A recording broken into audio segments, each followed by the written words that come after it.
ব্যস্ততা শত কষ্টের মধ্যে দিয়েও আপনারা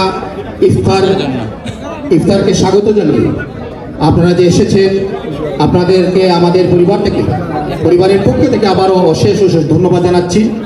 দোয়া করবেন আল্লাহ পাক যেন আমার আব্বাকে জান্নাতুল ফেরদাউস নসিব করেন এবং আমাদের পরিবারকে এই ধরনের খেদমত করার বারবার সুযোগ করে দেন। পরিশেষে সবাইকে ধন্যবাদ জানাচ্ছি। এখানে জাতীয় নেতৃবৃন্দ, সিলেট জেলার নেতৃবৃন্দ, সদর উপজেলার নেতৃবৃন্দ, বিভিন্ন পর্যায়ের নেতৃবৃন্দ, জামাতের নেতৃবৃন্দ, অনেক নেতৃবৃন্দ এখানে উপস্থিত হয়েছেন। সবার নাম বলতে গেলে সময়ের প্রয়োজন, কিন্তু আমাদের হাতে সময় নেই। আমরা পরিবারের পক্ষ থেকে আন্তরিক দুঃখ প্রকাশ করছি।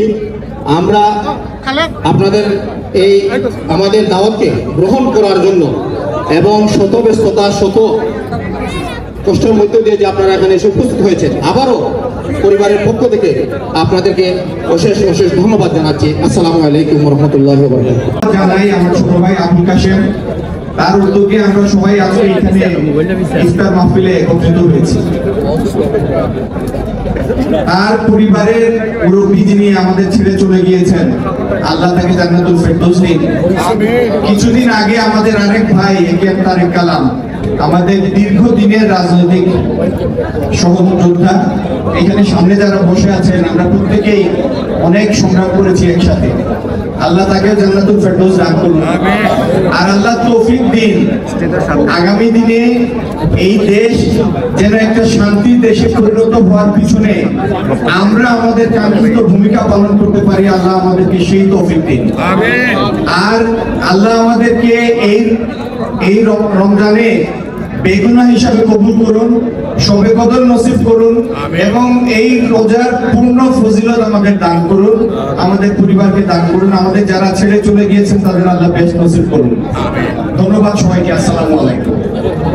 যে এই আয়োজনে আপনারা উপস্থিত হয়ে আজকের এই অনুষ্ঠানকে প্রাণবন্ত করেছেন, আপনাদের উপস্থিতি সত্যি আমাদেরকে অনুপ্রেরণা যোগাবে এবং আগামীতেও যাতে আমরা এইভাবে করতে পারি, আমরা সকল মধ্যে জন্য দোয়া করতে পারি। আর দোয়া চেয়েছেন ওনার পরিবারের পক্ষ থেকে ওনার বড় ভাই জনাব আবু বকর সাহেব এখানে উপস্থিত আছেন, আরো উপস্থিত আছেন ওনার পরিবারের অন্যান্য সদস্যরা। সকলেই আপনাদের কাছে দোয়া চেয়েছেন, আপনারা সকলে দোয়া করবেন যেন তাদেরকে আল্লাহ ভালো রাখেন। شاهدنا وغائبنا وصغيرنا وكبيرنا وذكرنا وانثانا، اللهم من احييته منا فاحيه على الاسلام، ومن توفيته منا فتوفه على الايمان. اللهم اجعل قبورهم روضة من رياض الجنة، والبسوهم لباس الجنة، وافرشوهم فراش الجنة. يا أول الأولين ويا آخر الآخرين، يا راحم اليتامى والمساكين، يا ذا القوة المتين،